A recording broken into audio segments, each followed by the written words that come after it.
ஒரு குட்டி கதை சொல்லிட்டா. இந்த பட்டிக்குலோ பக்கத்துல இருக்கிற ஏராவூர் அப்படின்னு இடத்துல இருக்கிற எஸ்கா ஹாஸ்பைஸ், அதாவது கிழக்கு புற்றுநோய் பராமரிப்பு நிலையம் மற்றும் மரண நோயர் பேணகம் ஹாஸ்பைஸ், அதாவது இறக்கும் தருவாயில் உள்ளவர்களை பேணும் சிறப்பு மருத்துவமனை. இங்க நம்மள சிறப்பு விருந்தினரா கூப்பிட்டாங்கப்பா. முதல்ல தயக்கமா இருந்துச்சு, அப்புறம் போய் தான் பாப்போமே அப்படின்னு சொல்லி போனேன். உள்ள போனவன நம்ம கண்ணில் முதல்ல பட்டது நம்மளோட படம். இணையத்துல இருந்து ஒரு படத்தை எடுத்து அதை சட்டகத்துல போட்டு நம்மள கௌரவப்படுத்திருக்காங்கப்பா. விடுவோமா? எடுத்துமல்ல பல படங்கள் இந்த மாதிரி நம்மள யாருப்பா கௌரவிக்கிறா, அதனால படத்தை பிடிச்சிக்கிட்டேன். என்னதான் நம்மள படத்தை போட்டு நம்மள கௌரவிச்சிருந்தாலும் எனக்கே இது கொஞ்சம் அதிகமா தான் தெரிஞ்சது. இருந்தாலும் நல்லதா இருந்தது. என்ன சொல்றது, இந்த தம்பி தான் நம்மள சிறப்பு விருந்தினா அழைச்சா போல. இது அவங்களோட குழு மற்றும் உழைக்கும் கரங்கள். அவங்களாம் கை கொடுத்துட்டு அவங்க கூட சேர்ந்து ஒரு புகைப்படம் எடுத்துக்கிட்டேன். புகைப்படம் எடுத்ததுக்கு அப்புறமா இந்த நிலையத்தை சுத்தி காட்டுறதுக்காக கூட்டு போனாங்க.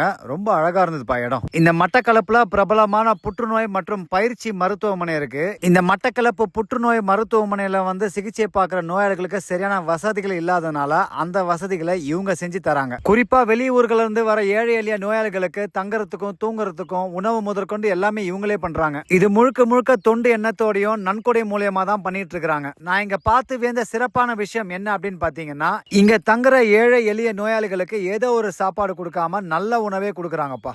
அதுக்கப்புறம் நான் பார்த்து வேந்த இன்னொரு விஷயம் என்னன்னு பாத்தீங்கன்னா, இவங்க இடத்தோட பின்னாடி நிறைய மிருகங்கள், அப்புறம் மீன்கள், கோழி, பறவைகள்னு நிறைய வச்சிருக்காங்க. இங்கே இதெல்லாம் வச்சிருக்காங்க அப்படின்னு பாத்தீங்கன்னா, இங்க வர உடல் நலம் குறைஞ்சவங்க மனநலம் குறைஞ்சிடக்கூடாது அப்படின்றதுக்காக இதெல்லாம் வச்சிருக்காங்களாம். இங்க வர உடல் நலம் குறைஞ்சவங்க இந்த கோழி, முயல், மீன், அப்புறம் பறவை கிட்ட பேசி பழகும் போது அவங்க மனநலம் இலகுவா இருக்குமா. எவ்வளவு அற்புதமான ஒரு விஷயம் இல்ல? இவங்க என்னென்ன மாதிரி விஷயங்கள்லாம் பண்றாங்க அப்படின்னு சொல்லி ஒரு ஆவணப்படமா நமக்கு போட்டு காட்டினாங்க.